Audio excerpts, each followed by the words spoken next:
Q&A part 2 ആണിത്. സത്യം പറഞ്ഞാൽ കഴിഞ്ഞ വീഡിയോനകത്ത് ഞാൻ ഫുള്ള് റെക്കോർഡ് ചെയ്തായിരുന്നു. പക്ഷേ ഞാൻ എഡിറ്റ് ചെയ്യാൻ നോക്കുന്ന സമയത്ത് വീഡിയോയിൽ പകുതിക്ക് സൗണ്ട് ഇല്ല. കാരണം ഈ മൈക്ക് ഓഫ് ആയിട്ടുണ്ടായിരുന്നു. ഞാൻ ചാർജ് ചെയ്ത് വെച്ചാണ്, പക്ഷെ ഇപ്പോഴും ഇതിനകത്ത് ചാർജ് കയറിയിട്ടില്ല. എന്താ സംഭവിച്ചെന്ന് എനിക്കറിയില്ല.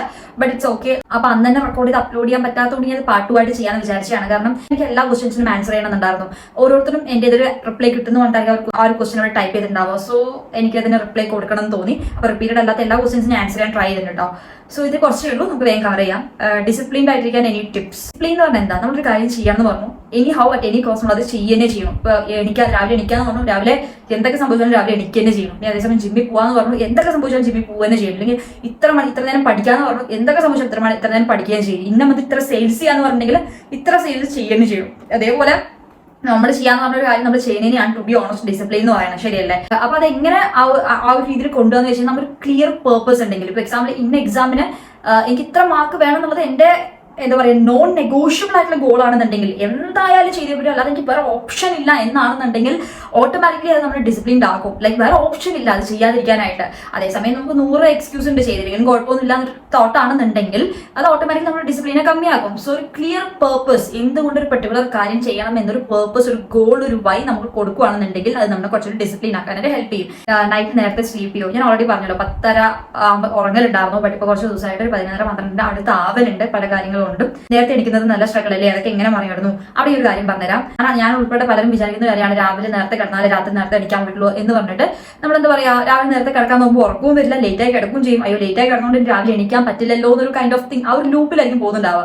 ജസ്റ്റ് അതിനൊന്ന് മറികടക്കുക. ദാറ്റ് എന്താ പറയാ, രാവിലെ നേരത്തെ എണിക്കാൻ നോക്കുക. രാത്രി വൈകി കിടന്നാലും രാവിലെ കുറച്ച് ദിവസം എണിക്കാൻ നോക്കുക. അപ്പോൾ ഓട്ടോമാറ്റിക്കലി രാവിലെ എണിക്കാൻ നോക്കുമ്പോൾ രാത്രി നമുക്ക് വേഗം ഉറക്കം വരും. ഓക്കെ, എങ്ങനെയുണ്ട് 5 AM എണീച്ചിട്ട് ഫുഡ് എന്തൊക്കെയാണ് കഴിക്കുന്നത്? ഓക്കെ, ഇപ്പൊ നമ്മൾ ഓൾമോസ്റ്റ് ഒരു 24 days ആയിട്ട് എണീക്കുന്നുണ്ട്. I'm feeling little more peaceful. അതായത് കംപ്ലീറ്റ്ലി ലൈക്ക് എന്താ പറയുക, കാം ആയി മൈൻഡൊക്കെ ഭയങ്കര ഇങ്ങനെ ഇരിക്കുകയാണ്, എങ്ങനെയല്ല ഞാൻ പറഞ്ഞത്. But as compared to the previous days mind കുറച്ചുകൂടി കാം ആൻഡ് പീസ്ഫുൾ ആയിട്ട് എനിക്ക് തോന്നുന്നുണ്ട്. ഫുഡ് എൻ്റെ ഡയറ്റിനെ കുറിച്ച് ചോദിക്കുന്നുണ്ടെങ്കിൽ ഞാൻ പണ്ടത്തെ അത്ര ഓവർലോഡ് സ്റ്റഫ് ചെയ്ത് ഫുഡ് കഴിക്കുന്നില്ല. കാരണം ഫസ്റ്റ് ഓഫ് ഓൾ എനിക്ക് 50 അല്ലെങ്കിൽ 48-50 മെയിൻറ്റെയിൻ ചെയ്താൽ മതി. എനിക്ക് ഓവർ തടിക്കണം എന്നും എനിക്ക് ആഗ്രഹമില്ല. സോ അതുകൊണ്ട് ഒരു minimal food, minimal workout, but കുറച്ചുകൂടി അത് പ്രോപ്പർ ആക്കണം. കറക്റ്റ് ഷെഡ്യൂളിലല്ല പോകുന്നത്. അപ്പോൾ അതുകൊണ്ട് കുറച്ചുകൂടി പ്രോപ്പർ ആക്കണമെന്നുണ്ട്. ഇപ്പോൾ കറന്റ് അങ്ങനെയാണ് പോകുന്നത്. ലേറ്റ് സ്ലീപ്പ് കാരണം നേരത്തെ എണിക്കാൻ പറ്റുന്നില്ല. ലേറ്റായി കിടന്നാലും കുറച്ച് ദിവസത്തേക്ക് എന്താ പറയുക, രാവിലെ നേരത്തെ എണിക്കാൻ നോക്കുക. രാവിലെ നേരത്തെ എണിച്ചൊന്ന് ശീലമായി കഴിഞ്ഞാൽ ഓട്ടോമാറ്റിക്കലി രാത്രി വേഗം നമുക്ക് ഉറക്കം വരും. Okay, thank you for this presence. Where are you from? Thank you so much. എൻ്റെ പ്ലേസ് പാലക്കാടാണ്, മുണ്ടൂരാണ്. നൈറ്റ് എപ്പോഴും ഉറങ്ങുക, ഞാനത് ഓൾറെഡി പറഞ്ഞു. ആൻഡ് വിഷ്വലൈസേഷൻ പ്രോപ്പറായിട്ട് ചെയ്യാൻ പറ്റാത്തവർക്ക് വേറെ എന്തെങ്കിലും ഓപ്ഷൻസ് ഉണ്ടോ? സോ ഞാനൊരു കാര്യം ക്ലിയർ ചെയ്തുതരാം. മാനിഫെസ്റ്റേഷൻസിൽ പല സ്റ്റെപ്സ് ഉണ്ടല്ലോ. നിങ്ങൾ സെർച്ച് ചെയ്താൽ നിങ്ങൾക്ക് പല കാറ്റഗറി ഓഫ് തിങ്സ് ഇതിനെപ്പറ്റി കാണാൻ പറ്റും. ലൈക്ക് ഇപ്പൊ എന്താ പറയുക, സിസ്റ്റമാറ്റിക് ആയിട്ട് ചെയ്യുന്ന ആൾക്കാരുണ്ട്. എന്താ പറയുക, journaling, affirmation, positive thoughts, visualisation, അങ്ങനെയൊക്കെ വേണ്ടി പ്രോപ്പർ സിസ്റ്റമാറ്റിക്കലി ചെയ്യുന്ന ആൾക്കാരുണ്ട്. പക്ഷെ എനിക്ക് അങ്ങനെ ചെയ്യുന്ന സമയത്ത് എനിക്കെന്തോ പ്രാക്ടിക്കലി എനിക്ക് ഉൾക്കൊള്ളാൻ പറ്റാത്ത പോലെ തോന്നിയത്. അതുകൊണ്ട് ഞാൻ അങ്ങനെ പ്രോപ്പർ ആയിട്ട് എല്ലാം ചെയ്യുന്ന ഒരു വ്യക്തിയല്ല. എന്നെ സംബന്ധിച്ചോളം മാനിഫെസ്റ്റേഷൻ അല്ലെങ്കിൽ വിഷ്വലൈസേഷൻ കൊണ്ട് ഇത്രയേ ഉള്ളൂ. നമ്മൾ എന്താണ് ആവേണ്ടത് അതിനെക്കുറിച്ച് ചിന്തിക്കുക. നമ്മൾ എന്താണ് ചിന്തിക്കുന്നത് നമ്മൾ ആയിത്തീരും. അത് ചിന്തിച്ചുകൊണ്ട് മാത്രമല്ല ആവുന്നത്. ഞാൻ ഒരിക്കലും ഇതൊരു മാജിക്കാന്ന് പറയുന്നില്ല. നമ്മൾ തിങ്ക് ചെയ്യുന്ന സമയത്ത് ഓട്ടോമാറ്റിക്കലി നമ്മുടെ ആക്ഷൻസ്, നമ്മുടെ എനർജി, നമ്മുടെ എഫേർട്ട് ഒക്കെ അതിന്റെ ടുവേർഡ്സിലോട്ട് കുറച്ചുകൂടി പോവും. സോ അങ്ങനെ നമുക്ക് മെല്ലെ ആ ഒരു റിസൾട്ട് നമുക്ക് അവിടെ ഫോം ആവുകയാണ് ചെയ്യുന്നത്. റൈറ്റ്. പിന്നെ ഒരു കാര്യം, വിഷ്വലൈസേഷൻ പ്രോപ്പറായിട്ട് ചെയ്യാൻ പറ്റാത്തതിനൊരു റീസൺ മേ ബി നമുക്ക് നെഗറ്റീവ് തോട്ട്സ് ഒരുപാട് വരുന്നുണ്ടായിരിക്കാം. നമ്മളൊരു കാര്യം നമ്മളൊരു കാര്യം ഇങ്ങനെ ആലോചിക്കുകയാണ്, നമ്മളിങ്ങനെ സക്സസ്ഫുൾ ആവുന്ന പോലെ, നമ്മൾ ഒരു പെർട്ടിക്കുലർ കാര്യം അച്ചീവ് ചെയ്യുന്ന പോലെ തിങ്ക് ചെയ്യുകയാണ്. അതാണ് വിഷ്വലൈസേഷൻ അല്ലേ. അപ്പോൾ അവിടെ നമുക്ക് തിങ്ക് ചെയ്യാൻ പറ്റാത്ത എന്തുകൊണ്ട് ആ സമയത്ത് നമ്മുടെ ഉള്ളിൽ ഒരുപാട് ഫിയർ ആൻഡ് ഡൗട്ട് വരികയാണ്. നമുക്ക് എന്നെ ഉൾക്കൊള്ളാൻ പറ്റുന്നില്ല, നമ്മളെ ആ ലെവലിൽ കാണാൻ നമുക്ക് പറ്റുന്നില്ല. റീസൺ ഒരുപാട് ഡൗട്ടും നെഗറ്റീവ് തോട്ട്സും വരുന്നതുകൊണ്ടാണ്. അപ്പോൾ ഈ നെഗറ്റീവ് തോട്ട്സിനെ ഒന്ന് കൺട്രോൾ ചെയ്താൽ ഞാൻ കുറച്ചൊക്കെ അവോയ്ഡ് ചെയ്ത് കഴിഞ്ഞ് കഴിഞ്ഞാൽ നമുക്ക് പ്രോപ്പറായിട്ട് വിഷ്വലൈസ് ചെയ്യാൻ പറ്റും. അപ്പോൾ എങ്ങനെ നെഗറ്റീവ് തോട്ട്സിനെ അവോയ്ഡ് ചെയ്യാന്ന് വെച്ച് കഴിഞ്ഞാൽ അത് ഒറ്റയടിക്കൊന്നും പറ്റത്തില്ല, കംപ്ലീറ്റ് ആയിട്ട് നമുക്ക് പറ്റില്ല. ഏതൊരു വ്യക്തിയാണെങ്കിലും ഇടയ്ക്കൊക്കെ നെഗറ്റീവ് തോട്ട്സ് വരും. പക്ഷെ അത് വരുന്ന സമയത്ത് തന്നെ കൺട്രോൾ ചെയ്യാൻ പറ്റും. അതായത് കുറച്ചൊക്കെ കമ്മിയാക്കാൻ പറ്റും. ഇങ്ങനെ നമ്മളിത് പോസിറ്റീവായിട്ട് സംസാരിക്കുന്നുണ്ട്. പെർട്ടിക്കുലർ നെഗറ്റീവ് തോട്ട് വരുന്ന സമയത്ത് പറയാം, ഓക്കെ അക്സെപ്റ്റ് ചെയ്യുക. അതിന് ഒളിച്ചുകൊണ്ട് നോക്കി കഴിഞ്ഞാൽ അത് കുറച്ചും കൂടത്തേ ഉള്ളൂ. ഓക്കെ, അതിന് അക്സെപ്റ്റ് ചെയ്യുക. ഓക്കെ, ഇതാണ് ഇന്നത്തെ കാര്യം, എനിക്ക് മാറ്റാൻ പറ്റത്തില്ല. പക്ഷെ നാളെ പിന്നീട് മറ്റന്നാളിനെ എനിക്ക് ചേഞ്ച് ചെയ്യാൻ പറ്റും ഇന്നത്തെ ആക്ഷൻസ്, ഇന്നത്തെ തോട്ട്സിലൂടെ. സോ എന്താ പറയാ, ഇറ്റ്സ് ഓക്കെ എന്നുകൊണ്ട് അക്സെപ്റ്റ് ചെയ്തിട്ട് നമ്മളിത് പോസിറ്റീവായിട്ട് പറയാം. അങ്ങനെ മെല്ലെ നമ്മൾ തന്നെ സംസാരിച്ച് നമുക്ക് നെഗറ്റീവ് തോട്ട്സിനെ കുറച്ച് കുറയ്ക്കാൻ പറ്റും. അല്ലാതെ ഇല്ലാതാക്കാനൊന്നും പറ്റത്തില്ല. കുറയ്ക്കണേലൂടെ നമുക്ക് കുറച്ചുകൂടി പ്രോപ്പറായിട്ട് വിഷ്വലൈസ് ചെയ്യാൻ പറ്റും എന്നാണ് എൻ്റെ ഒരു ഇത്. I'm 21 years today. I wake up at 5 AM. How to be more strong and independent and for new life. എൻ്റെ ഒരു അഭിപ്രായത്തിൽ നമ്മുടെ ഇമോഷൻസിനെ കുറച്ച് നമ്മൾ ബാലൻസ് ചെയ്യാൻ പഠിച്ചു കഴിഞ്ഞാൽ നമുക്ക് കുറച്ചുകൂടി സ്ട്രോങ് ആൻഡ് ഇൻഡിപെൻഡന്റ് ആവാൻ പറ്റും. ബിക്കോസ് ഇമോഷൻസിന് ഒരിക്കലും നമുക്ക് കൺട്രോൾ ചെയ്യാൻ പറ്റുന്ന ഒരു കാര്യമല്ല. അറ്റ് ദ സെയിം ടൈം അതിന് നമ്മൾ നമ്മുടെ ഗ്രോത്തിലോട്ട് കൊണ്ടുപോകുന്ന ലെവലിൽ ബാലൻസ് ചെയ്ത് കഴിഞ്ഞാൽ കുറച്ചുകൂടി നമുക്ക് സ്ട്രോങ് ആവാൻ പറ്റും. ഇപ്പം എൻ്റെ ഒരു കേസിൽ ഞാൻ ഇമോഷണലി ഭയങ്കര വീക്കായിട്ടുള്ള വ്യക്തിയാണ് ആയിരുന്നു. But from past 1 year I'm training my mind to balance it. നമുക്ക് ഒരിക്കലും നമ്മുടെ ഇമോഷൻസിനെ കൺട്രോൾ ചെയ്യാൻ പറ്റില്ല, പക്ഷെ ബാലൻസ് ചെയ്യാം.